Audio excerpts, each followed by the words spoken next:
Señor les bendiga, amables televidentes y radio oyentes, como también internautas en esta hora de la mañana, o del mediodía o de la noche, porque la lección sale en diferentes horas, algunos la ven cuando tienen tiempo, pero este es el estudio de la lección de la Escuela Sabática, al cual les damos la bienvenida. Es jueves, 1 de julio, y es un gusto saludarles, como también saludar aquí a mis hermanos que siempre me acompañan, Tony García y Carmelo Ramírez. Hermano Carmelo, bienvenido.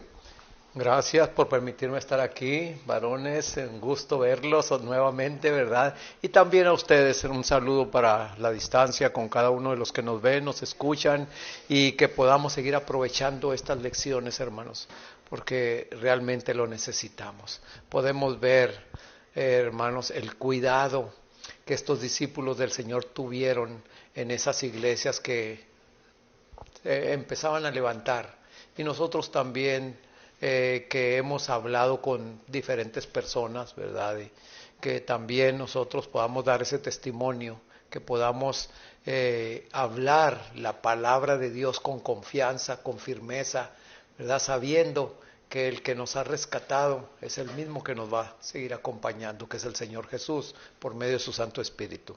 Así es, hermano.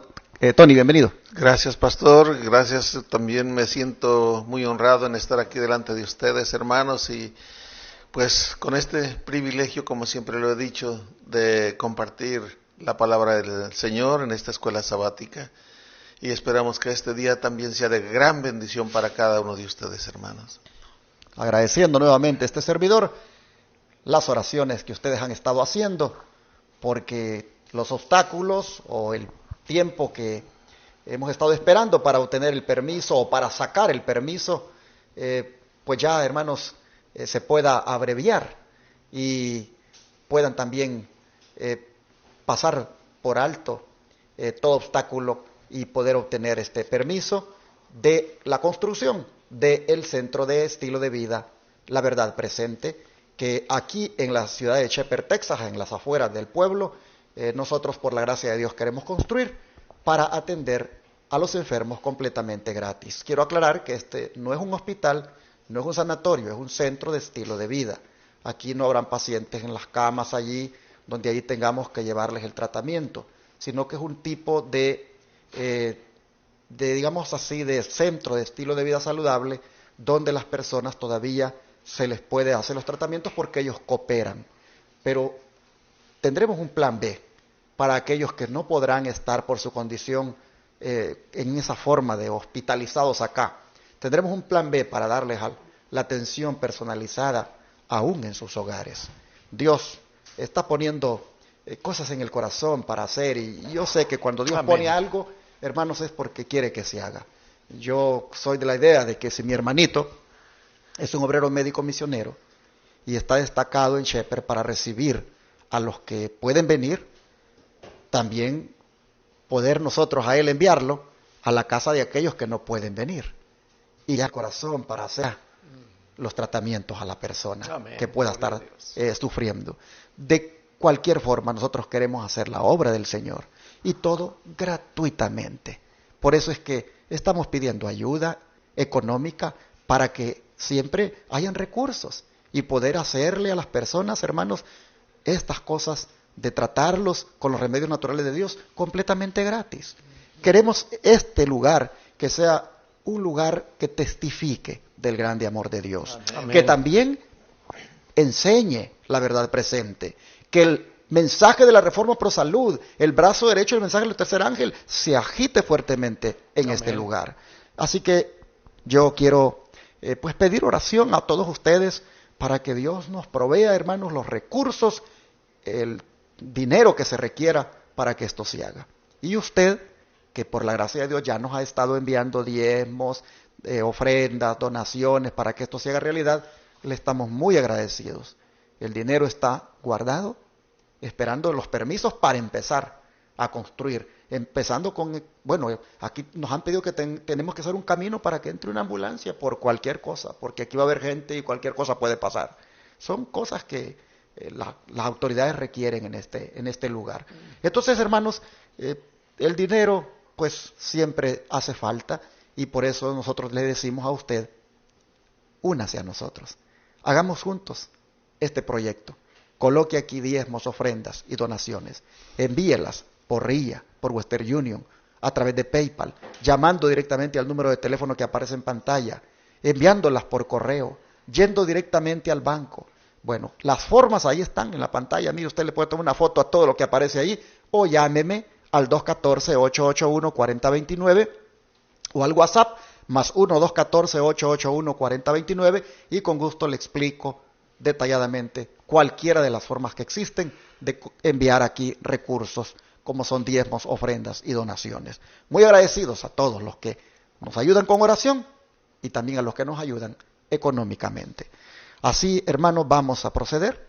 Después de haber dado esta invitación, vamos a proceder al estudio de la lección, no sin antes orar. Voy a pedir a mi hermano Tony García que haga esta oración, por favor. Santo, santo, santo, Jehová de los ejércitos. Amén. Al invocar tu santo y bendito nombre, te suplico el perdón de mis faltas, de mis pecados, Padre, y de cada uno de tus hijos, Sí, Señor. que estamos aquí, y también de todo tu pueblo, porque de una u otra manera te fallamos, Padre. Y en esta hora que vamos a compartir de tu santa y bendita palabra, también danos la unción de tu Santo Espíritu. Que podamos, Señor, compartirla y que ésta llegue al corazón de aquellos que escuchen y reciban la bendición que tú tienes, Padre. Así sea. Gracias por todo, en el nombre poderoso de tu Hijo amado Cristo Jesús. Amén. Amén.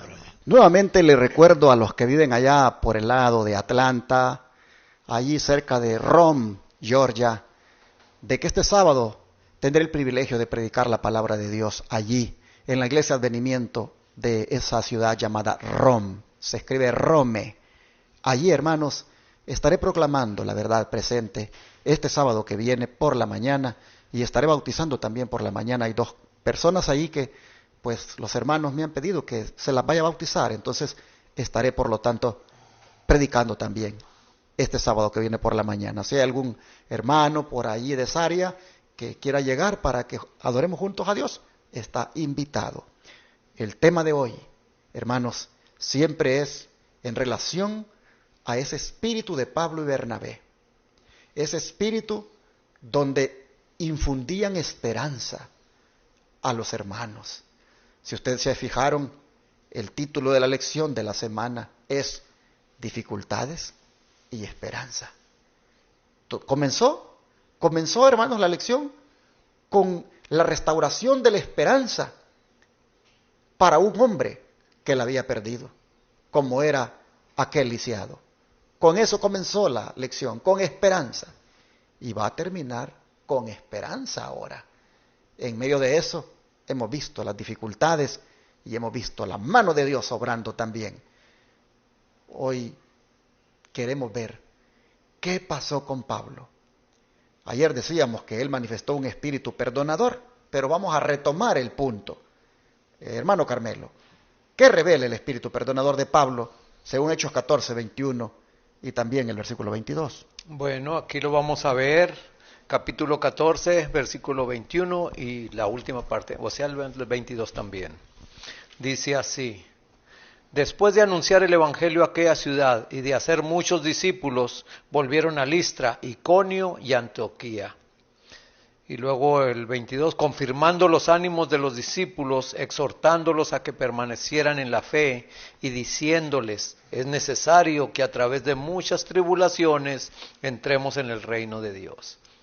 Aquí podemos estar viendo, y como hablamos el día de ayer también, Pablo, ¿verdad? Antes de seguir adelante para otras provincias, para otros lugares, pues quisieron regresar para confirmar, hermanos, los ánimos, para confirmar a los nuevos creyentes en la fe. Y es bonito, ¿verdad? Ese cuidado de Pablo, ese principio de él, ¿verdad? De tener eso en mente, de que los discípulos recién convertidos necesitaban, ¿verdad?, confirmarse, necesitaban ánimo, porque esos discípulos recién convertidos también iban a pasar por situaciones similares a las de Pablo, a las de todos los discípulos y a las de que en este tiempo que estamos viviendo también muchos de nosotros podemos pasar o ya han pasado algunos, ¿verdad? Pero qué bonito es que le den a uno ánimo. Yo me estaba recordando, hablando con un hermano, preguntándole por una hermanita que había sido ganada para Cristo. Entonces, esa hermanita, ¿verdad? Pues ustedes saben, estoy hablando con hermanos, con hermanas que también han pasado estas experiencias, ¿verdad? Estas hermanitas, esta hermanita como que la dejaron poco a poco, y yo, porque una vez que llegué por ahí por esa iglesia y pregunté por ella, no, ya hace mucho que no viene. ¿Y qué pasó? ¿Qué? Pues realmente no, ya eran hermanas con las que yo estaba hablando, eran también nuevas. Dice, no, pues no sabemos. Y hermanos, ese descuido que se hace de los bebitos, de los recién nacidos, espiritualmente estoy hablando, es verdad, es una lástima que se les deje sin confirmarlos en la fe. Yo me siento mal porque yo he pasado por experiencias de esas, ¿verdad? En los cuales yo también he tenido culpa, en los cuales he visto gente también que recién se convierten, recién se bautizan. Y nosotros sabemos por experiencia que empiezan las luchas que el enemigo, ¿verdad?, tiende para desanimarlo a uno, y más cuando uno es bebito, pues, ¿verdad?, si no hay alguien que le esté animando, que le esté ayudando a uno, pues es más rápido que pueda apartarse. Pero aquí vemos que Pablo tenía el cuidado por esas iglesias, así es que el Señor nos bendiga y nos ayude. Por eso la lección trae como subtítulo ahora, cuidado por los creyentes, porque esto es lo que está manifestando Pablo y Bernabé. Un cuidado por los creyentes. ¿Y qué manera de hacerlo? Dándoles ánimo. Alguien podría decir, pero esa forma de animar como que no está bien. Diciéndoles que es necesario que a través de muchas tribulaciones entremos en el reino de Dios. Eso más bien podría causarle un desánimo a alguien, porque sabe que lo que le espera son dificultades. Pero no, hermanos, no es un desánimo. Si se hace de la manera correcta y a manera de advertencia, porque lo que hace eso es preparar a la persona. Amén. Mentalmente, físicamente, espiritualmente. Eso, hermanos, es en cierta manera un ánimo, porque no te va a agarrar desprevenido la crisis o la tribulación. Así nosotros vemos que Pablo está cuidando de los creyentes y se los está haciendo saber. Es interesante que Pablo dice, es necesario que entremos, porque él se incluye también. Al decir entremos, sin duda él tiene en mente lo que ya le ha pasado anteriormente en Listra. Es necesario que entremos. Aquí nosotros vemos que, como dicen generales y soldados, debemos estar preparados. Y así, entonces, Pablo, hermanos, manifiesta este cuidado por los creyentes, los anima a permanecer en la fe, en la doctrina que han conocido, y nosotros vemos que pues el espíritu perdonador, ¿verdad?, como decíamos ayer, de Pablo, que vuelve por los lugares donde le han obstaculizado, donde ha habido oposición, vuelve por los lugares él, porque ahí hay almas, ahí hay creyentes que él necesita animar. Qué bonito esto. Esto es algo que debemos aprender. ¿Qué dice el don profético, hermano Tony?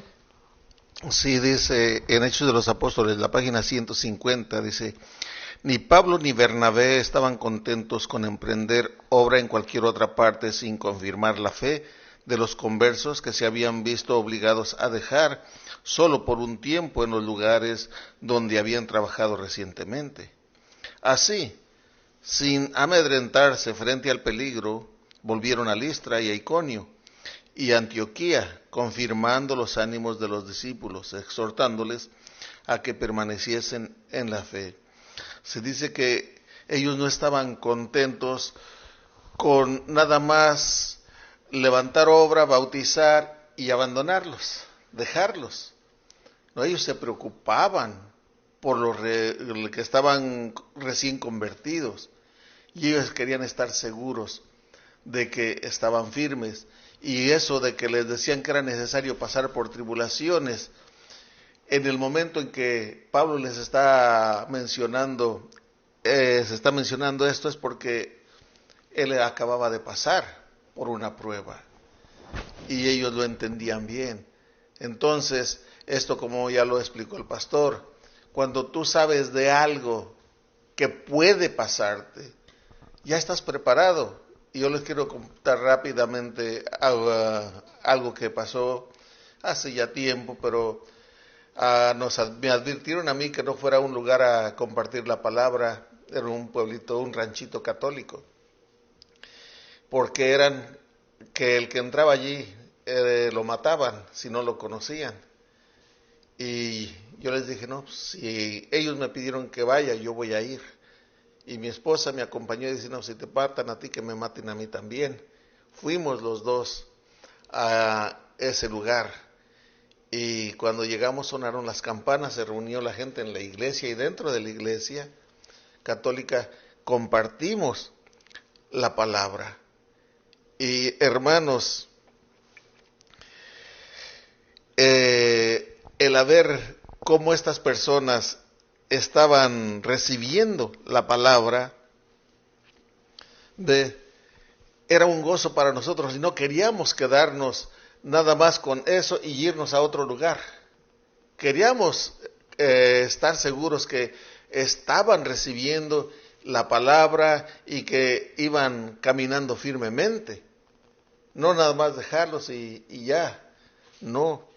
Y en fin, de allí la hermana tuvo que salir, que era donde llegábamos, y ayer era cuando llegábamos a su casa, ya no pudimos ir con ella, y hasta el día de hoy no sé qué pasó, pero es obligación de cuando compartimos asegurarnos de que esos recién bautizados sigan caminando bien, y debemos de procurar siempre estar con ellos. No se bautizaron y ahora sí ya son parte de la iglesia y ya allí que el pastor y los hermanos se hagan cargo.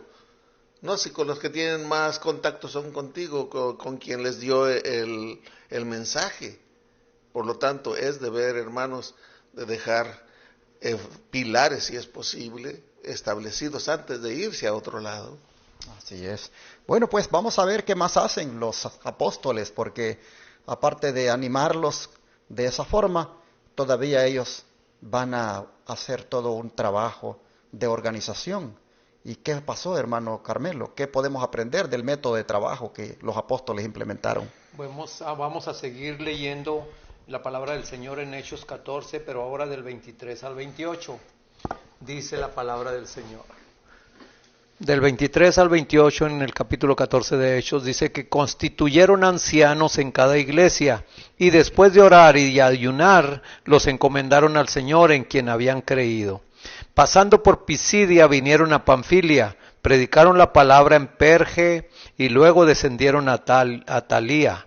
De allí navegaron a Antioquía, donde habían sido encomendados a la gracia de Dios por la obra que habían cumplido. Al llegar reunieron a la iglesia y les refirieron cuán grandes cosas había hecho Dios con ellos y cómo había abierto la puerta de la fe a los gentiles. Se quedaron allí mucho tiempo con los discípulos. Aquí podemos estar viendo, hermanos. Me gustaría leerles aquí lo que dice la sierva del Señor en Hechos de los Apóstoles en la página 167.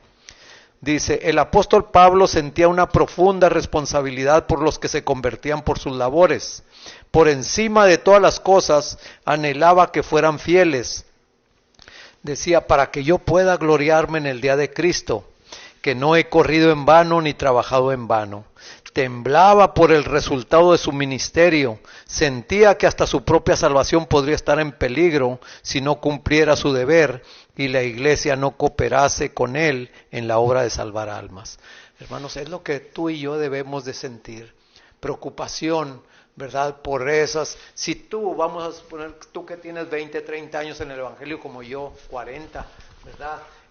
Allí podemos ver, hermanos, que lo que nosotros hemos pasado por experiencias, muchos de estos nuevos conversos a la fe son las que van a experimentar, y qué bonito es siempre estar al lado de ellos en esos momentos difíciles para animarlos, para confirmarlos en la fe y para saber que el camino cristiano no es como lo pintan muchas iglesias, de que todo va a ser hermoso, de que, ¿verdad? No te preocupes, no va a pasar, tú solamente crees. No, hermano, aquí el apóstol Pablo se preocupaba mucho porque decía él mismo, ¿verdad?, que estaba hasta en juego su propia alma y las almas de los que él mismo había ganado para Cristo. Así también, hermanos, que nuestra mente también esté en esa dirección, ¿verdad?, de preocuparnos por estos nuevos creyentes.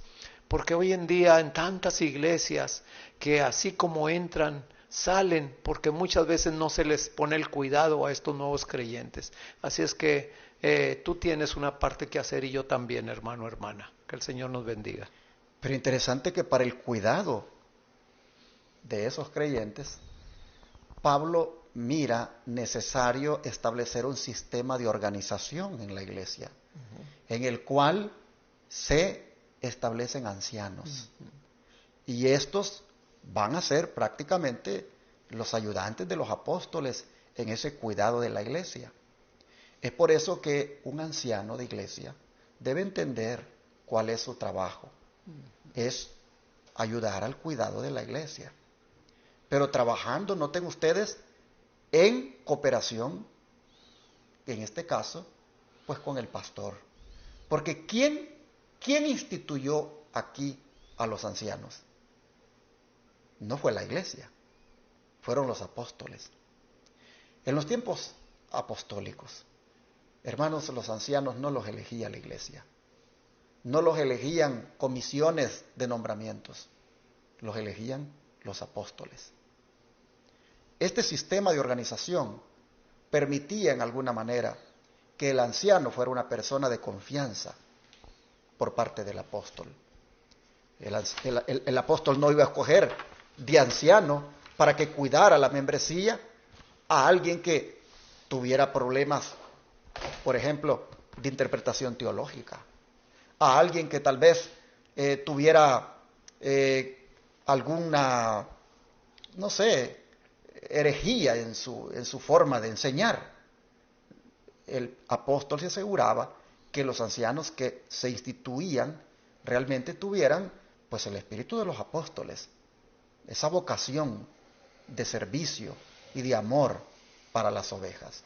Con el tiempo, esto ustedes ven que ha cambiado, pero ya no es el método bíblico.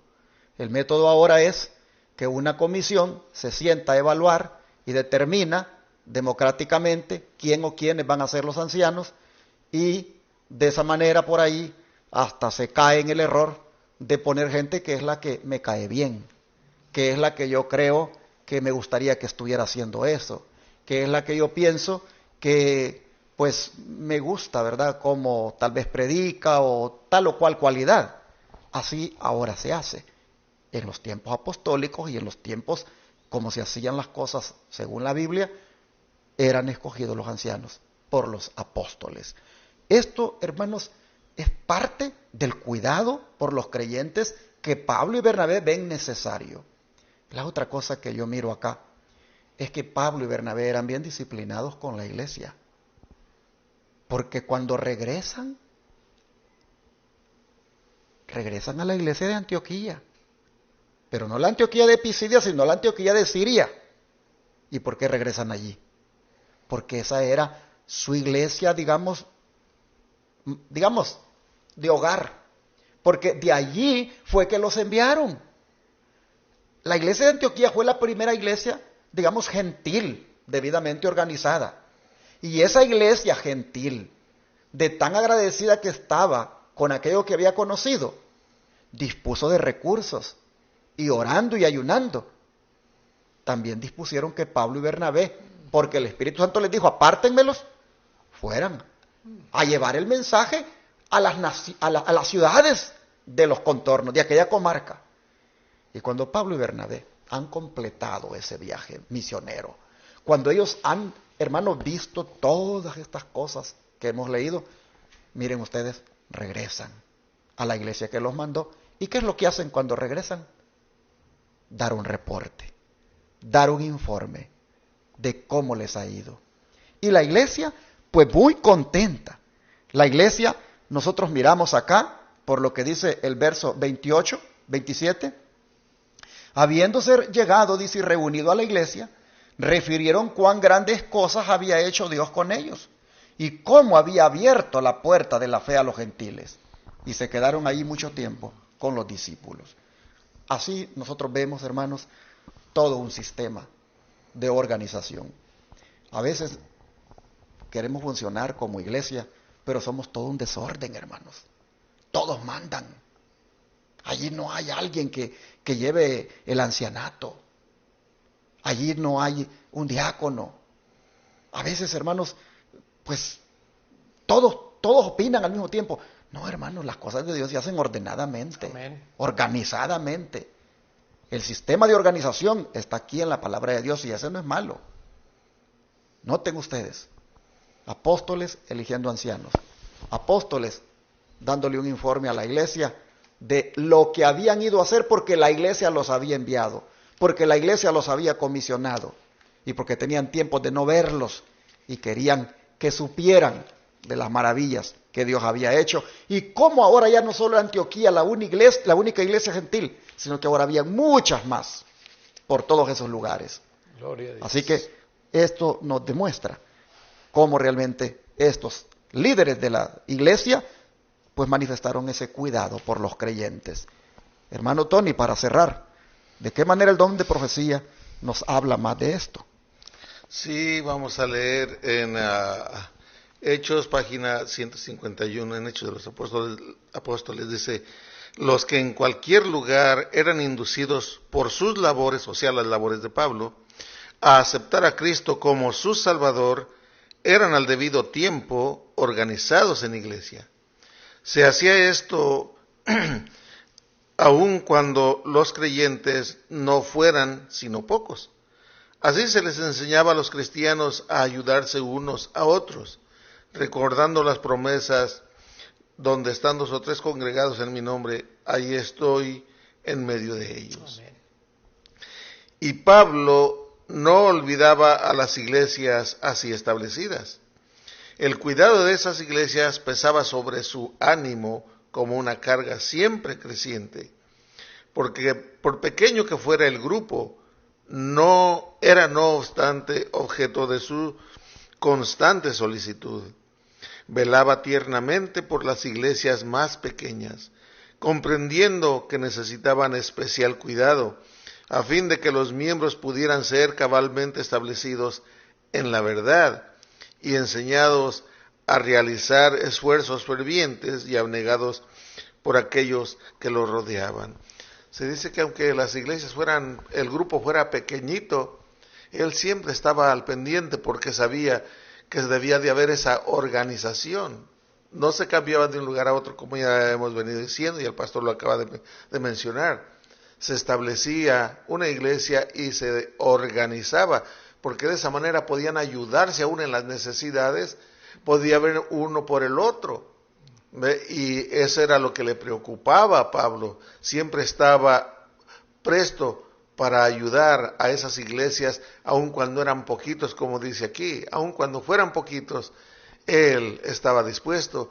Pero eso es una lección para nosotros, hermanos, de que es más, en una iglesia, una congregación donde hay 20 o 30, se siente más aquella unidad cuando el Espíritu de Dios gobierna allí. Todos ven por todos. Que en una iglesia que tiene 300, 500 o más, a veces se forma un grupito aquí y otro allá, pero no hay ese sentir, no hay ese calor. Y por eso Dios nos insta siempre a mirarnos unos por otros en nuestras necesidades.